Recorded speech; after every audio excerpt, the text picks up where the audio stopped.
विद्यार्थियों, welcome again. आज हमारा जो टॉपिक है वह है किसके बारे में?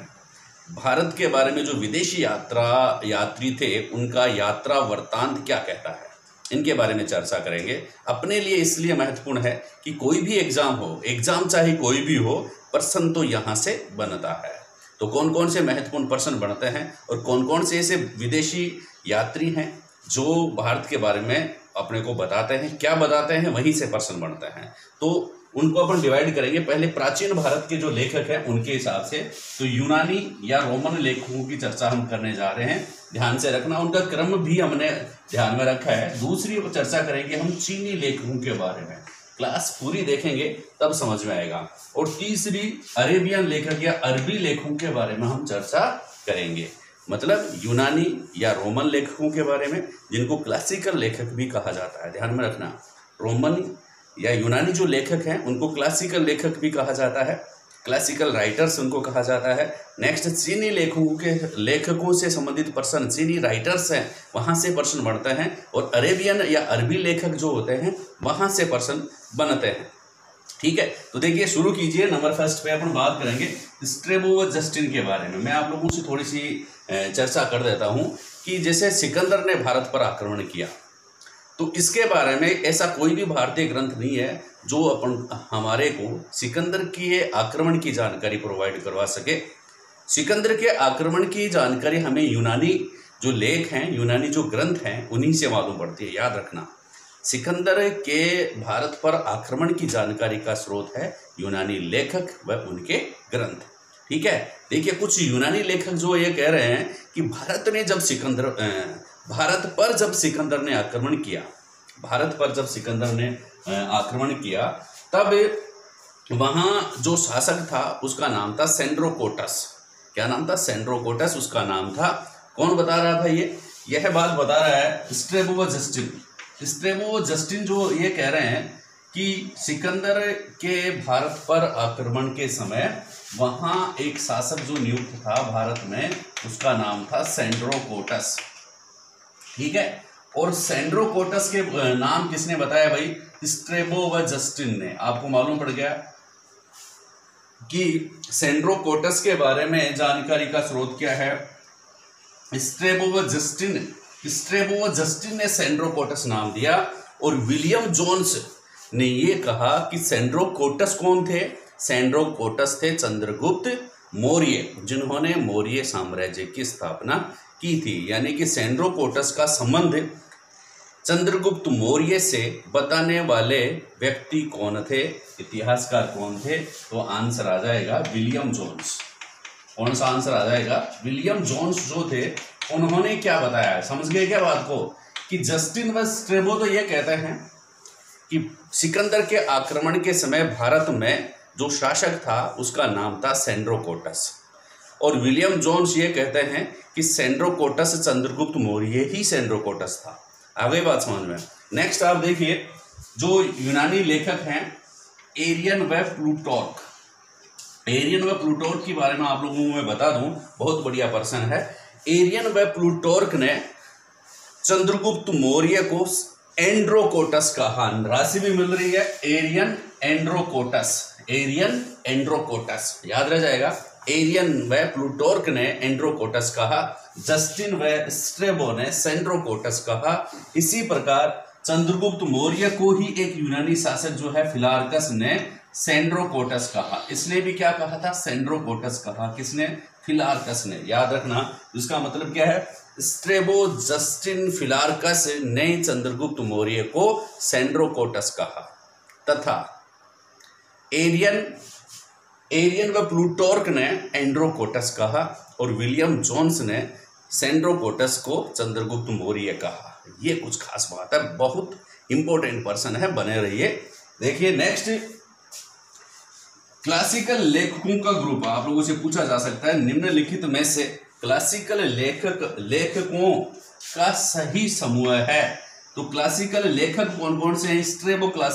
स्ट्रैबो, डायोडोरस, प्लिनी व एरियन, इनको क्लासिकल लेखक कहा जाता है। बहुत बढ़िया प्रश्न है, क्लासिकल लेखक किसे कहा जाता है? तो आप बताएंगे स्ट्रैबो, डायोडोरस, प्लिनी व एरियन। स्ट्रेबो, डायोडोरस, प्लिनी व एरियन जो हैं वो क्या कहलाते हैं, क्लासिकल लेखक कहलाते हैं। नेक्स्ट पर्सन देखिए टेसिटियस, ये ध्यान में रखना, टेसिटियस कहाँ से, टेसिटियस के बारे में पर्सन क्या बनेगा, टेसिटियस के बारे में पर्सन बनेगा, टेसिटियस कहाँ से संबंधित हैं, का संबंध है, तो टेसिटियस का संबंध है ईरान से। ये टेसिटियस क्या है, ईरानी राजवैद्य है। टेसिटियस कौन है, ईरानी राजवैद्य, ध्यान रखना। टेसिटियस RS मेंस में आ गया, टेसिटियस RIS मेंस में आ गया टेसिटियस, लिखिए भी शब्द, क्या लिखेंगे, ईरानी राजवैद्य है। टेसिटियस कौन है, ईरानी राजवैद्य हैं। इन्होंने जो ईरान के जो अधिकारी भारत से जाकर आए हैं उनसे सुन करके भारत के बारे में लिखा, अधिकारियों से सुन करके भारत के बारे में वर्णन करने वाले ईरान के राजदूत हैं टेसिटियस। कौन है, टेसिटियस। नेक्स्ट है हेरोडोटस, ये आप लोग ध्यान, ये भी किससे संबंधित है, यूनान से। हेरोडोटस को क्या कहते हैं, बहुत बढ़िया पर्सन है कि इतिहास का पिता किसे कहा जाता है, हेरोडोटस को। किसको कहा जाता है, हेरोडोटस को इतिहास का पिता कहा जाता है। बहुत बार पर्सन पूछा जाता है। और इनके एक बुक का नाम है, इनके ग्रंथ का नाम है हिस्टोरिका। क्या नाम है, हिस्टोरिका है, हिस्टोरिका, ध्यान रखना। हेरोडोटस की बुक का क्या नाम है, हिस्टोरिका। हेरोडोटस इतिहास का पिता, बुक का नाम क्या है, हिस्टोरिका। और हिस्टोरिका जो बुक है, हिस्टोरिका बुक में 5वीं शताब्दी, ध्यान रखना, हिस्टोरिका हेरोडोटस 5वीं शताब्दी ईसा पूर्व, 5वीं शताब्दी ईसा पूर्व के भारत व फारस के बीच के संबंधों का उल्लेख इसमें मिलता है। फारस या ईरान के, भारत व ईरान के संबंधों का उल्लेख इसमें मिलता है। हेरोडोटस की बुक है, बुक का नाम है, क्या नाम है, बुक का नाम हिस्टोरिका। क्या नाम है, हिस्टोरिका। हिस्टोरिका बुक के रचयिता कौन है, तो आप बताएंगे हेरोडोटस। हेरोडोटस को क्या कहते हैं, इतिहास का पिता भी कहते हैं। हेरोडोटस को क्या कहते हैं, इतिहास का पिता कहते हैं। अब नेक्स्ट पॉइंट पे आइए आप कि नियार्कस, ओनिसिक्रिटस व ओरिस्टोबुलस, खास बात ध्यान रखेंगे। नियार्कस ओनेसिक्रिटस व ओरिस्टोबुलस।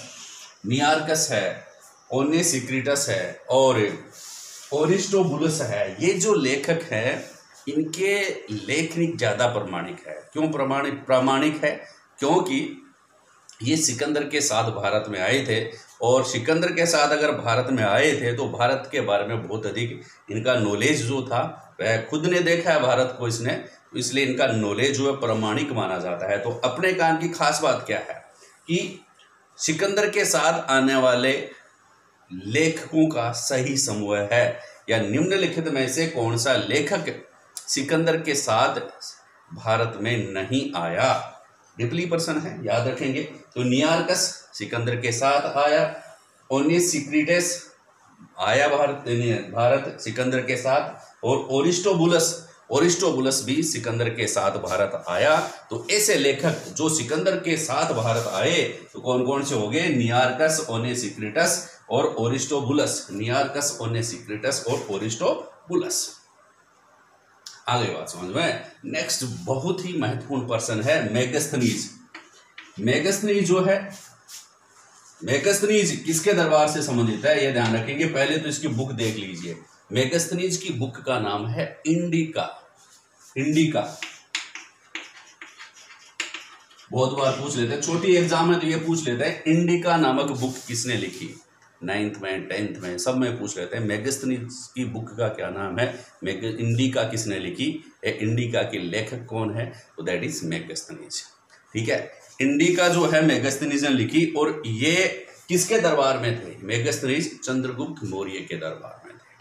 इसके दरबार में थे मेगास्थनीज चंद्रगुप्त मौर्य के दरबार में। क्रम से मैं बता रहा हूं, मेगास्थनीज के बाद डायोमेकस, डायोनोसियस, प्लिनी, ये ध्यान में रखेंगे। मेगास्थनीज ने इंडिका लिखी और ये किसके दरबार से संबंधित है, चंद्रगुप्त मौर्य के दरबार में थे। किसके दरबार में थे, चंद्रगुप्त मौर्य के दरबार में थे। और किसके राजदूत थे, तो सेल्यूकस निकेटर के राजदूत थे। मेगास्थनीज सेल्यूकस निकेटर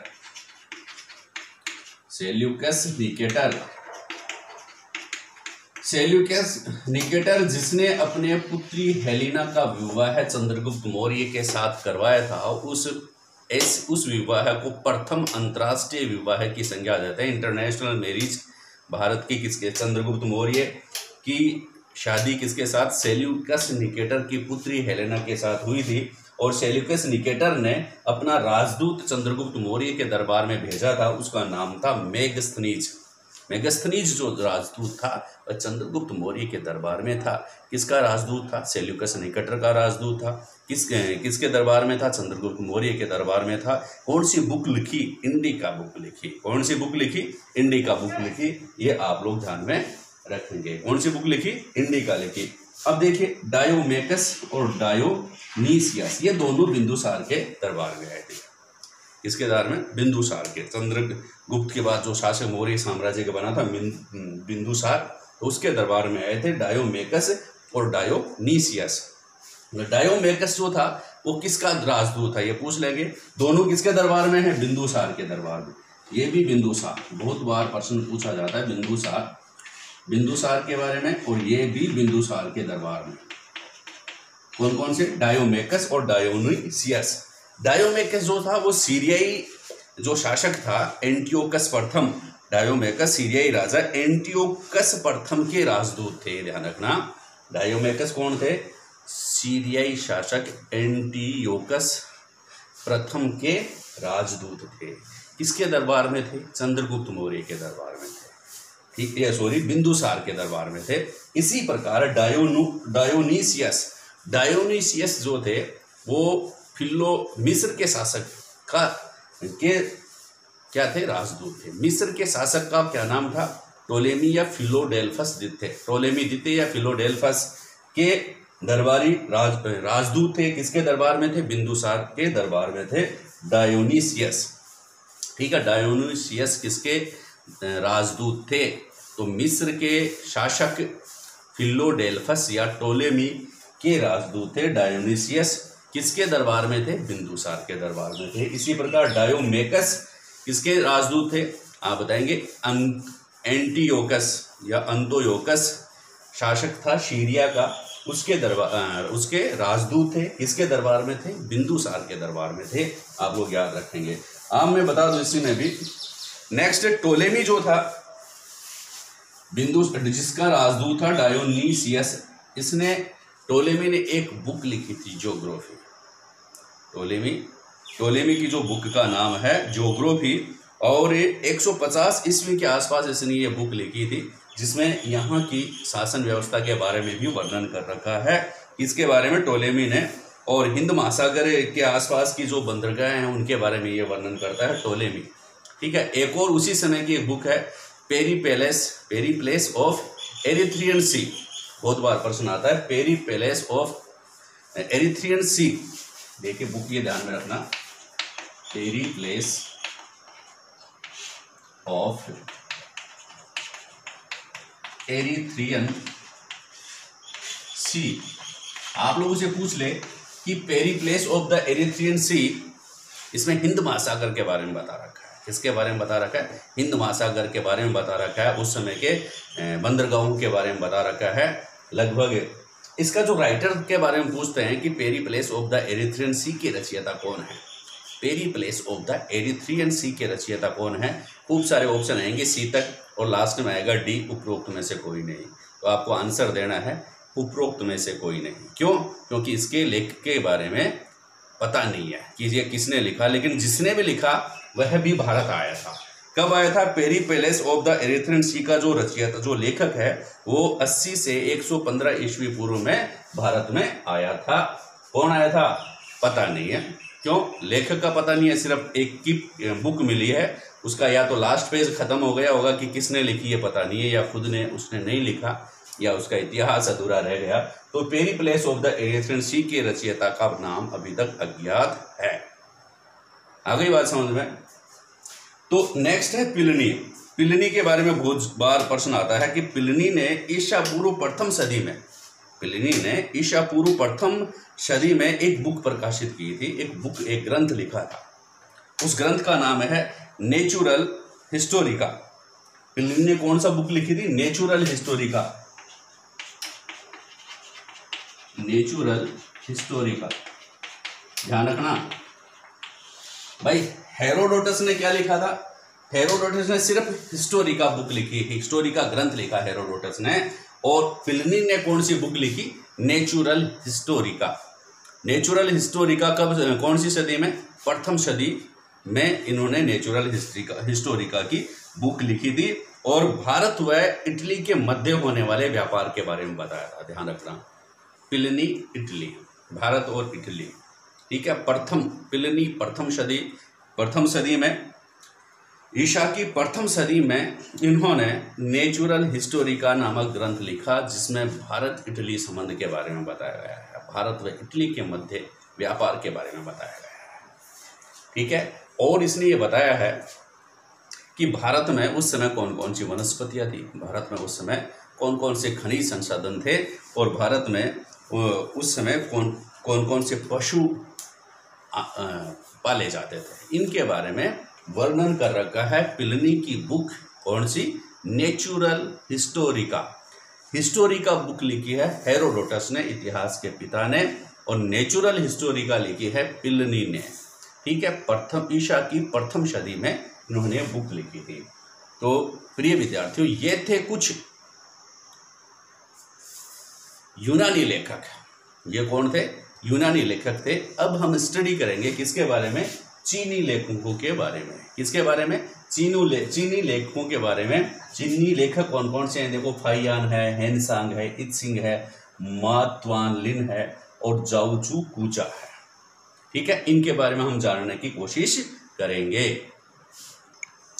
चीनी लेखक के बारे में क्या पर्सन महत्वपूर्ण है, मतलब एक तो उनका उद्देश्य, जो चीनी लेखक थे वो किस उद्देश्य के लिए भारत आते थे, तो एक तो ये ध्यान में रखना कि बौद्ध धर्म का अध्ययन करने के लिए वो भारत में आते थे।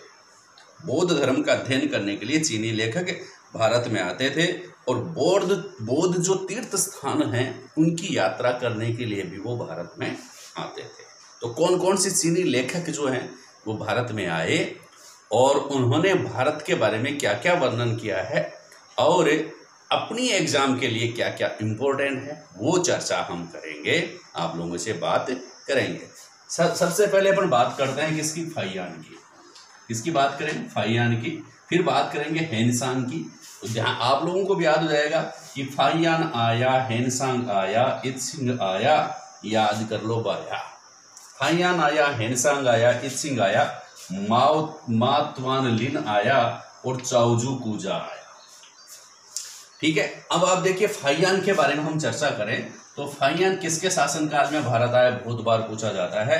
तो चंद्रगुप्त द्वितीय के बारे में ये ध्यान में रखना। चंद्रगुप्त द्वितीय ये गुप्त वंश का है, चंद्रगुप्त द्वितीय। और चंद्रगुप्त द्वितीय जो है इसको अपन किस नाम से भी जाना जाता है? विक्रमादित्य के नाम से भी जाना जाता है। आपको ऑप्शन में मिले चंद्रगुप्त द्वितीय तो आप लगा देंगे टिक, और नहीं मिले और मिले कौन? विक्रमादित्य मिले तो विक्रमादित्य पर भी टिक आप लगा सकते हैं। बड़े इंपॉर्टेंट पर्सन है, बहुत बार प्रश्न आता है फाइयान किसके शासनकाल में भारत आया था, तो आप ऐसे फाई मत मार देना, याद रखना चंद्रगुप्त द्वितीय। चंद्रगुप्त द्वितीय, और चंद्रगुप्त द्वितीय का एक और क्या नाम है? विक्रमादित्य। विक्रमादित्य के शासनकाल में फाइयान कहाँ आया था भाई? भारत में आया था। और 399 से 414 ईस्वी तक, 399 से 414 ईस्वी तक इन्होंने भारत के विभिन्न भागों का भ्रमण किया और भारत के बारे में अपनी जानकारियां जुटाई।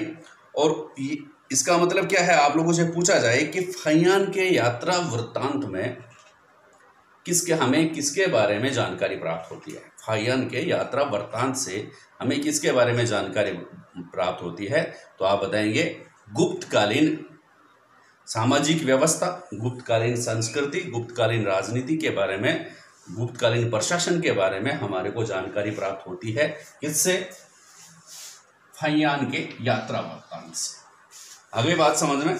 नेक्स्ट अपन चर्चा करेंगे किसके बारे में? हेनसांग के बारे में। बहुत इंपॉर्टेंट है, कई बार एग्जाम में पूछा गया है। हेनसांग किसके समय में भारत आया था? तो राशि मिलती है हेनसांग की। हेनसांग की राशि मिलती है हर्षवर्धन से। हेनसांग किसके शासनकाल में भारत आया था? तो आप बता देंगे भाई भारत तो आया लेकिन हर्षवर्धन के शासनकाल में आया। हेनसांग जब आया तो भारत में हर्षवर्धन था भाया। हेनसांग जब आया तो भारत में कौन था? हर्षवर्धन। हेनसांग हर्षवर्धन के समय में भारत में आया था। हर्षवर्धन का शासनकाल था 606 से 647 ईस्वी पूर्व में, याद होगा आप लोगों को। तो इसी ईस्वी में 606 से 647 ईस्वी में इसका शासनकाल था और इन्होंने 16 वर्ष तक यहाँ पर ये रुके और नालंदा विश्वविद्यालय का में इसने 6 वर्ष तक अध्ययन किया। नालंदा विश्वविद्यालय में किसने भाई? नालंदा हेनसांग ने लगभग 6 वर्ष तक इन्होंने नालंदा विश्वविद्यालय में अध्ययन किया। इसका मतलब हेनसांग जो थे वह किसके समय से संबंधित है? हेनसांग हर्षवर्धन के समय से संबंधित है। हर्षवर्धन के समय की सामाजिक, राजनीतिक, आर्थिक जो व्यवस्था है उसके बारे में अगर आपको जानकारी प्राप्त करनी है तो वो कहाँ से मिलेगी? हेनसांग के यात्रा वृत्तांत से। और हेनसांग ने एक ग्रंथ लिखा था अपना यात्रा वृत्तांत जो है वह किस नाम से जाना जाता है? हेनसांग का यात्रा वृत्तांत या यात्रा विवरण बहुत बार पूछा जाता है। यात्रा वृत्तांत किसका? हेनसांग का बहुत बार पूछा जाता है, बहुत ही इंपॉर्टेंट है। हेनसांग का यात्रा वृत्तांत क्या कहलाता है? तो CU की कोई नाम नहीं है, बहुत बार पूछा जाता है। CU मिलेगा आपसे की, ये कोई नाम है लेकिन ये वास्तव में हेनसांग की एक बुक का नाम है, हेनसांग के एक ग्रंथ का नाम है। और इसका हेनसांग का यात्रा वृत्तांत CU की के नाम से प्रसिद्ध है। बहुत बार एग्जाम में पूछा जाता है CU की किसका यात्रा वृत्तांत है या CU क्या है? तो आप बताएंगे यात्रा वृत्तांत है। CU किसका यात्रा वृत्तांत है? CU की हेनसांग का यात्रा वृत्तांत है। हेनसांग किसके शासनकाल में भारत आया था भाई? हर्षवर्धन के शासनकाल में आया था। हेनसांग कौन था? एक चीनी लेखक था। हेनसांग कौन था? चीनी लेखक था।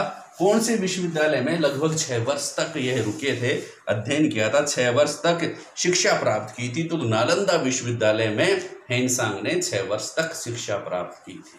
चीन से उस समय भी शिक्षा प्राप्त करने आते थे और आजकल वाले क्या है, भारत में भी शिक्षा प्राप्त नहीं कर पाते हैं, घर ही बैठे रहते हैं, पढ़ते नहीं हैं। ठीक है, तो आप भी याद रखें जब उस समय लोग चीन से, उस समय की बात जब शिक्षा का स्तर उस समय तो वास्तव में तेज था, अपने से बहुत ज़्यादा, लेकिन टेक्नोलॉजी बहुत कम थी। तो चीन से आ जाते थे बिना एरोप्लेन के ही। ठीक है, तो मैं कह रहा हूँ कि CU की किसका यात्रा वृत्तांत है? हेनसांग का। पढ़ाई पर ध्यान देंगे। और किसके शासनकाल में आए थे? हर्षवर्धन के शासनकाल में आए थे। कई बार पूछ लेते हैं कि ये तो यात्रा वृत्तांत था लेकिन इसकी जीवनी, हेनसांग की जीवनी का क्या नाम है? हेनसांग की जीवनी का भी आप ध्यान में रखेंगे। हेनसांग की जीवनी से भी हर्षकालीन इतिहास का के बारे में अपने को जानकारी प्राप्त होती है। हेनसांग की जीवनी क्या है? हीली, देखो हीली, हीली जिसको कहेंगे है और यहाँ पे लग रहा है वह, हीली। हीली क्या है? तो हीली या हेली मत याद कर लेना, हेली भी याद कर लो, ऑप्शन में हेली लगा देंगे आप। हेली क्या है तो आप बताएंगे भाई हेली क्या है? हेनसांग एला मारता है। हेनसांग बताता है किसके बारे में? अपने जीवन के बारे में। यानी कि हेनसांग की जीवनी हेली से प्रारंभ होती है। हीली, हीली किसकी जीवनी है? हेनसांग की जीवनी है। किसके बारे में वो जानकारी प्राप्त होती है? इतिहास का स्रोत के रूप में अपन देखें तो हेनसांग की जीवनी से हमें हर्षकालीन प्रशासन के बारे में जानकारी प्राप्त होती है, हर्षकालीन भारत के बारे में जानकारी प्राप्त होती है। Next, Itsing. इत्सिंग के बारे में बहुत बार प्रश्न आता है कि वह चीनी यात्री जो 7वीं सदी में भारत आया, नालंदा व तक्षशिला जो विश्वविद्यालय, नालंदा व विक्रमशिला विश्वविद्यालय में इन्होंने शिक्षा प्राप्त की। तो कौन सा वह चीनी लेखक था? इत्सिंग। कौन सा था? इत्सिंग। बहुत बार प्रश्न आता है कि वह चीनी लेखक जो 7वीं सदी में भारत आने वाले चीनी लेखक का नाम बताइए। इत्सिंग, याद रखना, 7वीं सदी में भारत आने वाले चीनी लेखक का नाम क्या है? इत्सिंग है। कौन है भाई? इत्सिंग, याद रखना। और इत्सिंग जो है नालंदा व विक्रमशिला विश्वविद्यालय तथा अपने समय की भारत की स्थिति का वर्णन किया है। 7वीं सदी की भारत की स्थिति का अगर वर्णन किसने किया है, किसने अपने यात्रा वृत्तांत में किया है, इत सिंह ने किया है। कौन कौन से विश्वविद्यालय के बारे में बताया है, नालंदा व विक्रमशिला विश्वविद्यालय के बारे में बताया है, और उस समय की भारत की स्थिति के बारे में बताया है इत सिंह। जनरली प्रश्न पूछा जाता है कि 7वीं सदी में भारत आने वाले चीनी लेखक का नाम आप लोग याद रख लेना, तो इत सिंह आप लोग याद रखेंगे। 7वीं सदी में भारत आने वाले चीनी लेखक है, ठीक है। मातवान लिन ये भी एक चीनी लेखक हैं। और फिर चाओजू कुजा, इनके बारे में देखो अपन चर्चा करेंगे मातवान लिन के बारे में। इसने भी हर्षकालीन जो है हर्ष का के बारे में इन्होंने जानकारी प्रोवाइड की है। किसने, मातवान लिन ने। मातवान लिन याद रखेंगे। क्या बताया है, इससे अपने को हर्ष के पूर्वी अभियान की जानकारी प्राप्त होती है। हर्ष के पूर्वी अभियान याद रखना, ये सिंपल सी शब्द है और इंपॉर्टेंट बन जाता है। प्रश्न क्या आ गया एग्जाम में, हर्ष के पूर्वी अभियानों के बारे में जानकारी हमें किस चीनी लेखक के यात्रा वृत्तांत से प्राप्त होती है, ठीक है। हर्षवर्धन के पूर्वी अभियान के बारे में जानकारी हमें कौन से चीनी लेखक के यात्रा वृत्तांत से मिलती है, तो कहीं हर्ष हैंसांग मत कर देना। पूर्वी अभियान के बारे में जानकारी जिस लेखक के यात्रा वृत्तांत से अपने को मिलती है दैट इज माओत्वान लिन या मातवान लिन है, ये ध्यान रखना। फिर चाओजू कुजा या चाओजू कुआ भी लिखा हुआ था कहीं पर, तो चाओजू कुआ है, इसमें चोल इतिहास के बारे में वर्णन किया गया है। चोलों के इतिहास के बारे में वर्णन किया गया है। चोलों के इतिहास के बारे में वर्णन किया गया है। किसमें, राशि भी मिल रही है चाओजू कुजा के बारे में, सुन रहे हो, चाओजू कुजा के बारे में इसमें मिल रहा है। अब हम रीड करेंगे किसके बारे में, अरेबियन लेखकों के बारे में। अरेबियन लेखक कौन कौन से हैं और इनके बारे में क्या महत्वपूर्ण है, चर्चा करते हैं। देखिए अरेबियन लेखक जो हैं उनके बारे में क्या है खास बात। अरेबियन लेखकों को भी याद करेंगे क्योंकि एग्जाम में यहाँ से 2% भी बन सकते हैं, किसी एक कंपटीशन में 2 भी बन सकते हैं और 3 भी बन सकते हैं, क्योंकि टॉपिक लगे 3। पहले अपन ने पढ़ा क्या, ये जिसको कहेंगे रोमन या यूनानी लेखक, फिर पढ़े अपन ने चीनी लेखकों के बारे में, अब पढ़ रहे हैं अरेबियन लेखक। तो 3 टॉपिक हो गए, तो 3% भी यहाँ से बन सकते हैं, ये कोई शक नहीं है। तो देखिए अल बरूनी, इसमें पहले अपन देख लेते हैं। अल बरूनी का बहुत बार एग्जाम में प्रश्न आता है, अल बरूनी। और अल बरूनी का दूसरा नाम क्या है, अब्बू रिहान। अल बरूनी को अब्बू रिहान के नाम से भी जाना जाता है। कहाँ के हैं, अरेबियन लेखक हैं अल बरूनी व अब्बू रिहान। और ये आप ध्यान में रखेंगे, ये महमूद गजनवी के आक्रमण के समय भारत आए थे। बहुत इंपॉर्टेंट प्रश्न है, महबूब गजनवी, ठीक है। महबूब ही आएगा आगे, क्या आंसर आना चाहिए कि महबूब गजनवी है। महमूद गजनवी के शासनकाल में भारत आए। किसके, महमूद, आप महबूब याद कर लेंगे, महमूद गजनवी के आक्रमण के समय ये भारत में आए थे, महमूद गजनवी के शासनकाल में। दूसरी बात क्या है, इन्होंने एक बुक लिखी है अल बरूनी ने। कौन सी बुक है, का नाम क्या है, किताबुल हिंद, ये ध्यान में रखेंगे। किताबुल हिंद नाम से इन्होंने बुक लिखी, किताबुल हिंद। और किताबुल हिंद जो है उसका नाम हिंदी में अगर बात करें तो भारत की खोज इसकी बुक का नाम है। कई बार पूछ लेते हैं भारत की खोज बुक किसने लिखी, तो भारत की खोज बुक किसने लिखी है, अल बरूनी ने लिखी है। अल बरूनी किस प्रकार का लेखक है, अरेबियन लेखक है। अल बरूनी को किस नाम से जाना जाता है, अब्बू रिहान के नाम से जाना जाता है। अल बरूनी को अब्बू रिहान के नाम से जाना जाता है। किसके शासनकाल में भारत आया था, महमूद गजनवी के शासनकाल में ये भारत आया था। किसके शासनकाल में, महमूद गजनवी के आक्रमण के समय।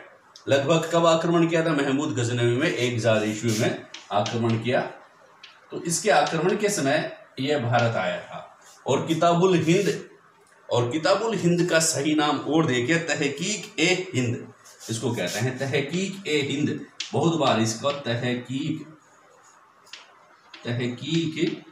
ए हिंद तहकीक ए हिंद जो बुक लिखी है किसने लिखी है? अल बरूनी ने लिखी है, अबू रिहान ने लिखी है। और तहकीक ए हिंद किताब का दूसरा नाम है किताबुल हिंद या भारत की खोज। इसके अलावा एक और बुक इसने लिखी है, उस बुक का नाम क्या है? कानून अल मसूदी। यह भी ध्यान में रखना, कानून अल मसूदी, कानून अल मसूदी। ये बुक्स जो हैं अपने को भारत के बारे में जानकारी प्रोवाइड करते हैं। कानून अल मसूदी, कानून अल मसूदी, इसकी राइटर कौन है? अल बरूनी। कानून अल मसूदी, तहकीक ए हिंद, किताबुल हिंद, भारत की खोज, किसने लिखे हैं? ये बहुत इंपॉर्टेंट है, आप ध्यान में रखेंगे, घर वालों को बताएंगे जो आपने पढ़ा है, तभी आप लोगों को याद हो पाएगा। अल बरूनी और अबू रिहान ने लिखा है। किसने लिखा है?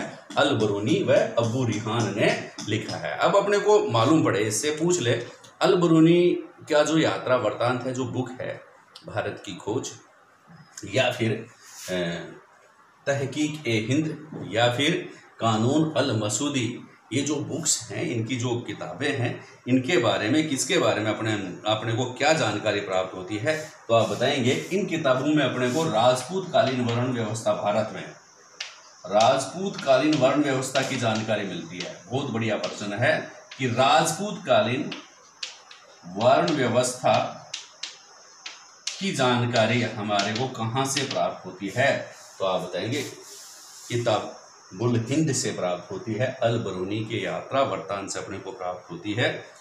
वर्ण व्यवस्था के बारे में, राजपूत कालीन वर्ण व्यवस्था, राजपूत कालीन आर्थिक व्यवस्था, राजपूत कालीन रीति रिवाज, राजनीतिक व्यवस्था इत्यादि के बारे में हमें इनसे जानकारी प्राप्त होती है। ये ध्यान में रखना।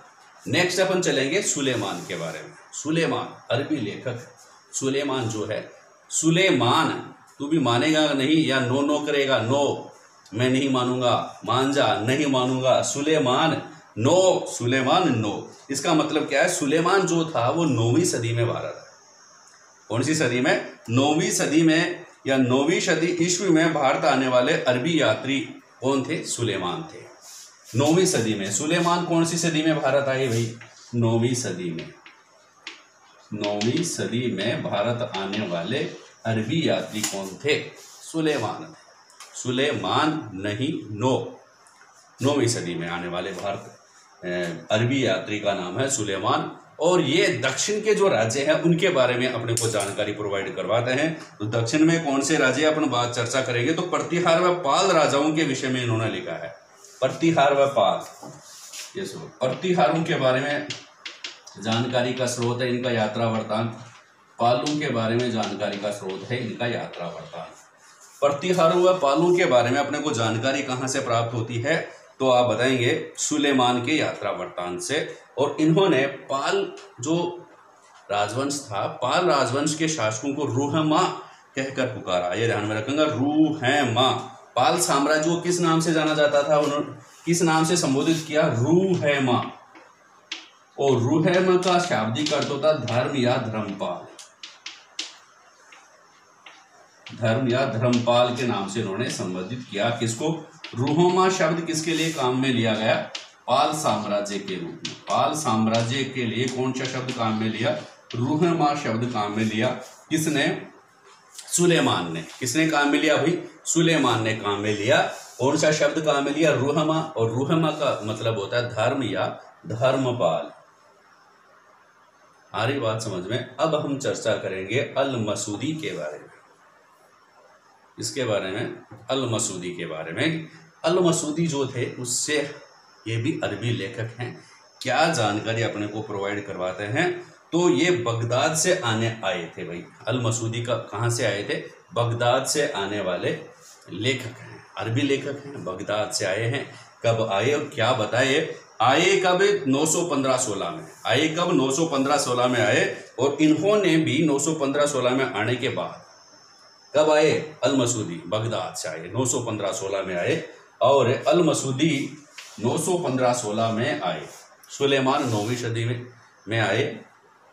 अल मसूदी जो है वह प्रतिहार राजाओं के बारे में अपने को जानकारी उपलब्ध करवाता है। यानी कि अल मसूदी का यात्रा वृत्तांत अपने को किसके बारे में जानकारी प्रोवाइड करवाता है? प्रतिहार राजाओं के बारे में जानकारी प्रोवाइड करवाता है। दोस्तों इस टॉपिक में से बहुत सारे प्रश्न पूछे जाते हैं, इसलिए इसको याद करके ही छोड़ना है, बार बार क्लास लेना है और HR सर को सुनना है। Thank you.